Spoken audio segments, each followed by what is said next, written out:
Okay, so this video is focusing on the body and paint. As I said in the overall walk around, most of the paint on the car is original. So all down this front fender is original. Over the cowl, the driver's door, quarter panel, over the roof, it's all original.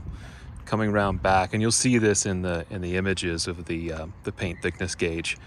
Most of the paint is about 3, 4, 5 mils, which is, right where you'd expect a factory paint job to be. Round back, tailgate is all original. There's a little blow-in right here that the original owner, the second owner, made me aware of. It's not actually very noticeable. Coming around the other side, the passenger quarter panel is all original. The passenger door is interesting. The paint is a little thick on this door, but the color match is excellent. So I kind of think this might have been perhaps a factory respray or a dealer respray, but it is thicker than the quarter panel and the roof and the cowl. So I can't swear that the passenger door paint is original. The cowl here, down the scuttle here, is original. The right-hand fender was repainted. You can see the line right there. Apparently a bicycle handle went down the front fender in the early 80s, and it was repainted just before the second owner bought it. So you can see there's kind of a poor blend right there. The color match is not bad. It could be better. But, this is one of those things that nowadays you probably would have just left it as it was, kind of part of the car's character. But of course, in those days, this was the type of thing that was done. So this fender has been repainted up to about that point right there. That's original there. The center section of the hood is interesting. It's got some color variation. Most of it is, again, 4 and 5 mils thick. There's a couple of areas up in the nose here that are sort of like 8 to 10 mils. So maybe it had a little bit of damage up here somewhere at one point and it was blown in. There is some color variation kind of around the vents. That's not unusual. I've seen E-types where the paint's actually blistered off the vents. A huge amount of heat comes out of those vents. And so, this being a single stage metallic, it's possible that discoloration is from heat staining, I imagine. But it's not noticeable. It's not obtrusive.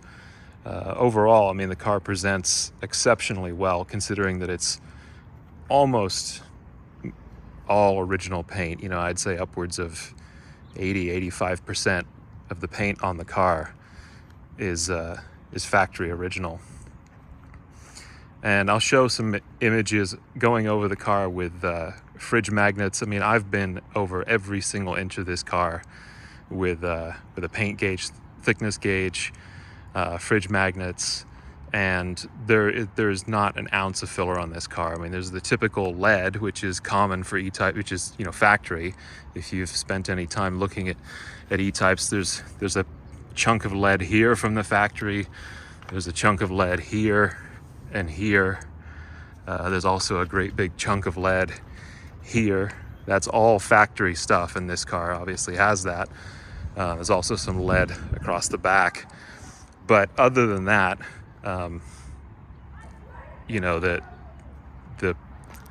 there's no filler on this car whatsoever.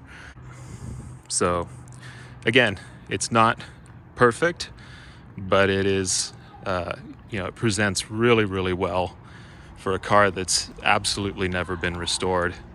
Just a couple of touch-ups here and there.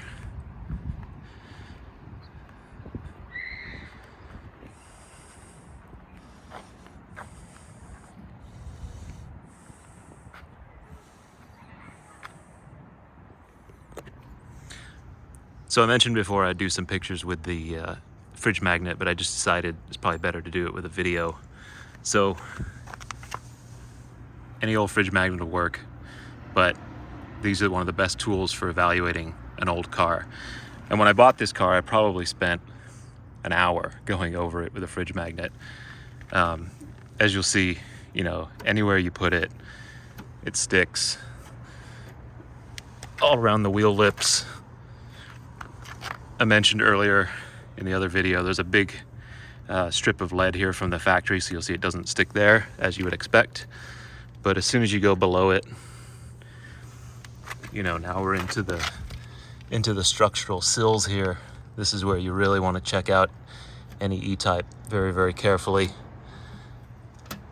It doesn't matter where you put it on this car.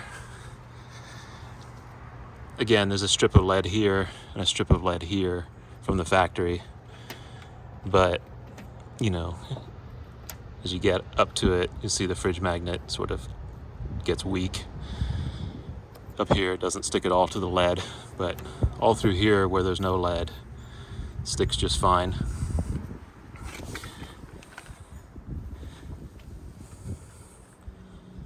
So that's the right-hand sill.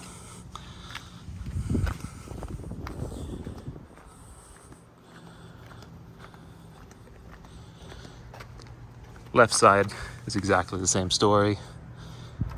You know, all around the wheel arches.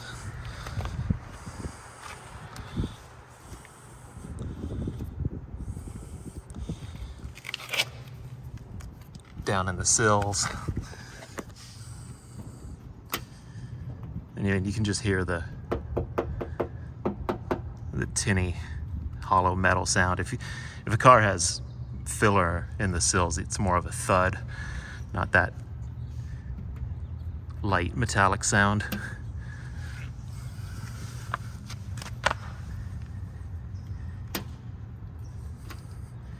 Oh, I should have done the door bottoms are perfect, you know, never had any filler issues in the doors. I'll go around and do the passenger door as well.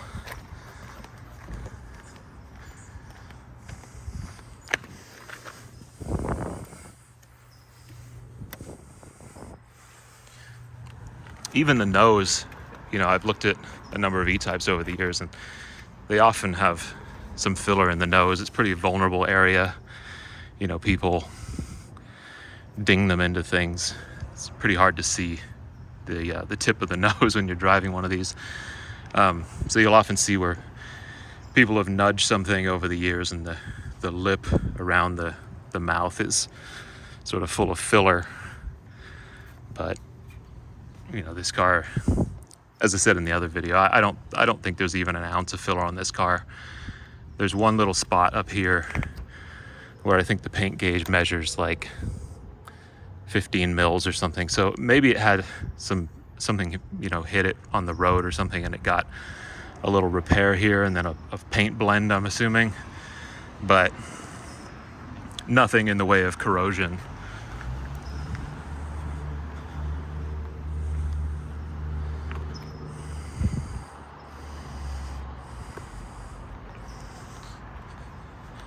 Go around to the tailgate real quick.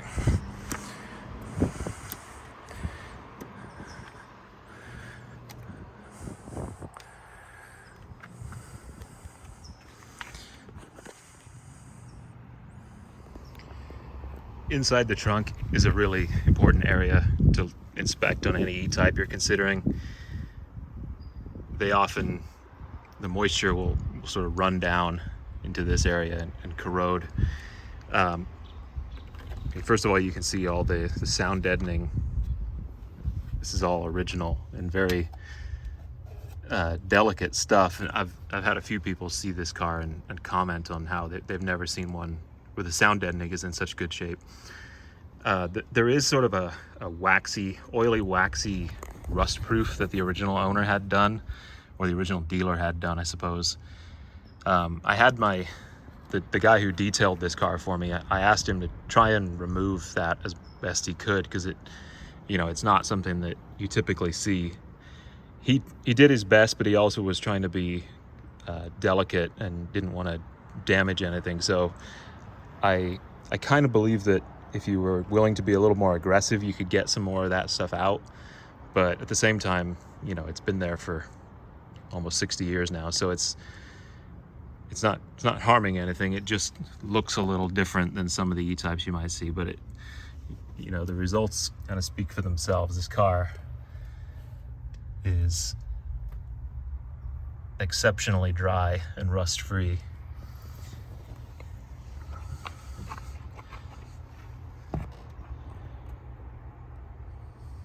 You can see they even got it on the gas tank. That's what I'm talking about, that stuff there.